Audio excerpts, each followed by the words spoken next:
Inter తర్వాత IIT, JEE, neat లక్ష్యమా? ఉన్నత చదువులకు సరైన పునాది అన్అకాడమీ మాధాపూర్.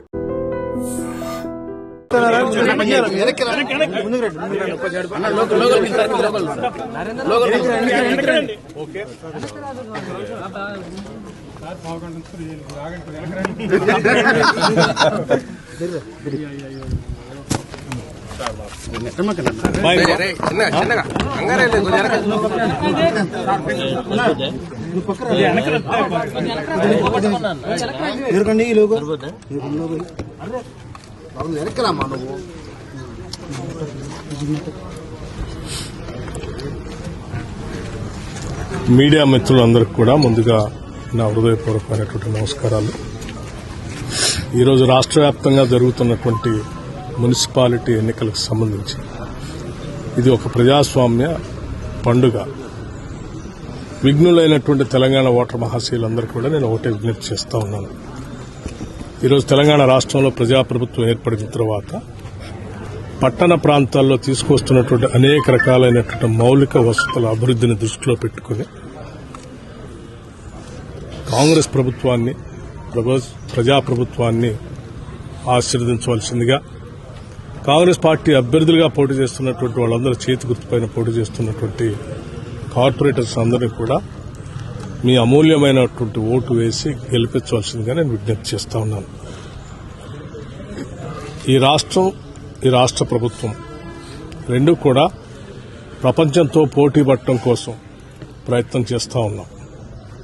తెలంగాణ రాష్ట్రం పెద్ద ఎత్తున అర్బనైజేషన్ పెరుగుతా ఉంది. గ్రామీణ ప్రాంతాల నుంచి పట్టణ ప్రాంతాల్లోకి రూపాంతరం చెందుతా ఉంది పెద్ద ఎత్తున.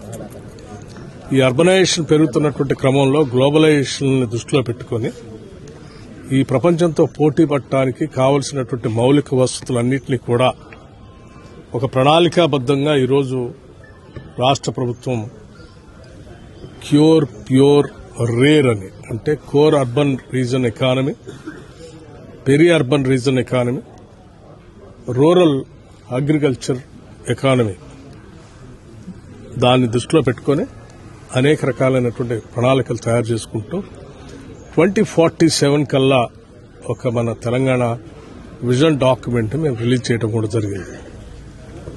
2047 కల్లా $3 ట్రిలియన్ ఎకానమీతో తెలంగాణ రాష్ట్రం ప్రపంచంతో పోటీ పడటమే కాకుండా ప్రపంచంలోనే ఉన్నటువంటి బాగా అభివృద్ది చెందిన దేశాలతో పోటీపడే స్థాయిలో ఈరోజు మనం ప్రణాళికబద్దంగా ముందుకు పోతా ఉన్నాం. ఈ అభివృద్దిని, ప్రణాళికని పూర్తి స్థాయిలో ముందుకు తీసుకొని పోవడం కోసం దయచేసి విఘ్నులైన ఓటర్లందరూ కూడా ఈ ప్రభుత్వాన్ని ఆశీర్వదించి అర్బన్ సెంటర్స్ లో, మున్సిపాలిటీస్ అన్నింటిలో కూడా పెద్ద ఎత్తున కాంగ్రెస్ బోర్డు ఏర్పడేటట్టుగా గెలిపించి పంపించవలసిందిగా కూడా మీ అందరికీ నేను విజ్ఞప్తి చేస్తా ఉన్నాను. రాష్ట్ర ముఖ్యమంత్రి శ్రీ రేవంత్ రెడ్డి గారు, కేబినెట్ సహచరులు అందరూ కూడా ఈరోజు రాష్ట్ర అభివృద్ది కోసం ప్రణాళికాబద్దంగా ముందుకు పోతా ఉన్నారు. ఓ పక్కన పరిశ్రమలు, ఇంకో పక్కన విద్య, ఇంకో పక్కన వైద్యం, ఇంకో పక్కన ఇన్ఫ్రాస్ట్రక్చర్.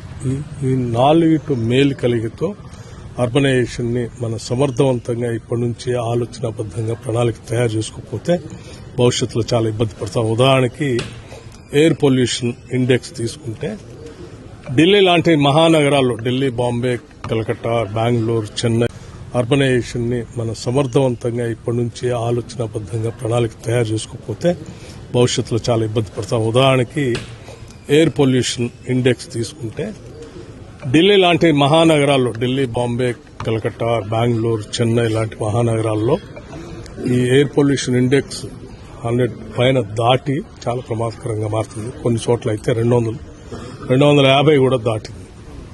సో అటువంటి ఎయిర్ పొల్యూషన్ ఇండెక్స్ తో ప్రమాదకరంగా ఆరోగ్య పరిస్థితులు అర్బనైజేషన్ పెరుగుతా ఉన్నాయి. దీన్ని దృష్టిలో పెట్టుకుని కూడా కాంగ్రెస్ ప్రభుత్వం ఈరోజు ఈ ఎయిర్ పొల్యూషన్ తగ్గించడం కోసం కూడా అనేక రకాలైన ప్రణాళికలు తయారు చేసుకుని ముందుకు పోతా ఉన్నాం.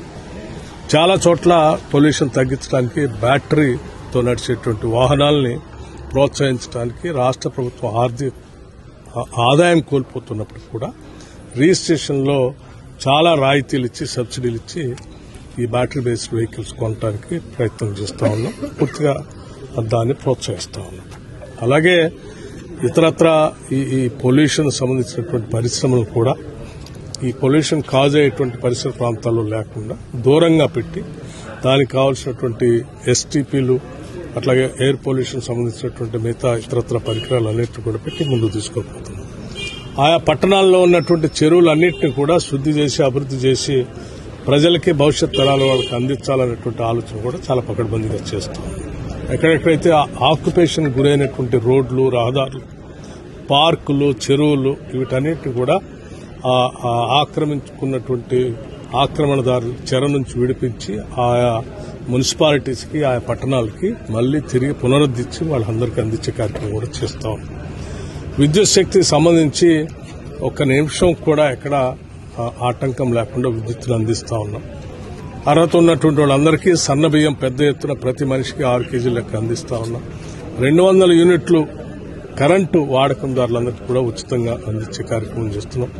పెద్ద ఎత్తున రేషన్ కార్డులు ఇచ్చాము. నిరుద్యోగ యువతీ యువకుల కోసం ఉద్యోగ అవకాశాలను పబ్లిక్ సర్వీస్ కమిషన్ ప్రక్షాళన చేసి వాటి రిక్రూట్మెంట్ కూడా చేశాం. భవిష్యత్తులో కూడా యువతకి వారి ప్రిపరేషన్ కోసం కోచింగ్ సెంటర్స్ హైదరాబాద్ లాంటి మహానగరాలకు వెళ్లి అక్కడ ప్రిపేర్ కాకుండా ఎవరి శాసనసభ నియోజకవర్గంలో ఎవరు మున్సిపాలిటీస్లో అక్కడే ఉండి చదువుకునేటట్టుగా అన్ని చోట్ల నాలెడ్జ్ సెంటర్స్ కూడా మేము శాంక్షన్ చేశాం. మహానగరం హైదరాబాద్ నుంచే best of the best coaching ఇచ్చే లెక్చరర్స్ ని మనం రిక్రూట్ చేసుకుని వాళ్ళ ద్వారా ఆన్లైన్లో అందరికీ ఉదయం 10 గంటల నుంచి సాయంత్రం 5 గంటల వరకు ఆ కోచింగ్ అక్కడ ఆన్లైన్లో వారు చెప్తే అన్ని సెంటర్స్ లో వాళ్ళు వినేటట్టుగా ఒక టెక్నాలజీతో కూడిన వ్యవస్థను కూడా ఏర్పాటు చేస్తాం. సో భవిష్యత్తులో ఇచ్చే నిరుద్యోగ యువతీ యువకుల కోసం ప్రైవేట్ రంగంలోనే కూడా ఉద్యోగాలు పొందడానికి చాలా స్కిల్స్ కావాల్సినటువంటి అవసరం వస్తుంది ప్రభుత్వ రంగంతో పాటు. ఆ స్కిల్స్ అన్నింటినీ డెవలప్ చేయడం కోసం అడ్వాన్స్డ్ టెక్నాలజీ సెంటర్స్ అని ప్రతి శాసనసభ నియోజకవర్గంలో నిరుద్యోగ యువత కోసం ఇప్పటికే శాంక్షన్ చేసాం. అన్ని చోట్ల టెండర్ బిల్స్ నడుస్తూ ఉన్నాయి. విద్యార్థులు చదువుకోవడానికి కావాల్సిన ఇంటర్నేషనల్ స్టాండర్డ్స్ లో young India integrated residential schools అని ఒక్కొక్క స్కూల్ 25 ఎకరాల క్యాంపస్ లో 200 కోట్ల రూపాయలతో వెచ్చించి ప్రతి శాసనసభ నియోజకవర్గంలో భవిష్యత్ తరాలకి అందించడం కోసం ప్రయత్నం చేస్తున్నాం. వీటన్నిటిలో దృష్టిలో పెట్టుకుని ఇళ్లు లేని పేదవాళ్లకి 5 లక్షల రూపాయలతో ఇందిరమ్మ ఇళ్లు, ఇలా అనేక రకాలైన సంక్షేమ కార్యక్రమాలు, infrastructure, industrial development, health, education వీటన్నిటినీ మనం ప్రపంచంలో అభివృద్ధి చెందిన నగరాల్లో ఉన్న వసతులన్నింటినీ తీసుకొచ్చేసి ఏర్పాటు చేస్తున్నాం. దయచేసి పెద్ద ఎత్తున కాంగ్రెస్ పార్టీ అభ్యర్థుల్ని మీ అమూల్యమైనటువంటి ఓటుతో గెలిపించవలసిందిగా ప్రార్థిస్తా ఉన్నాను.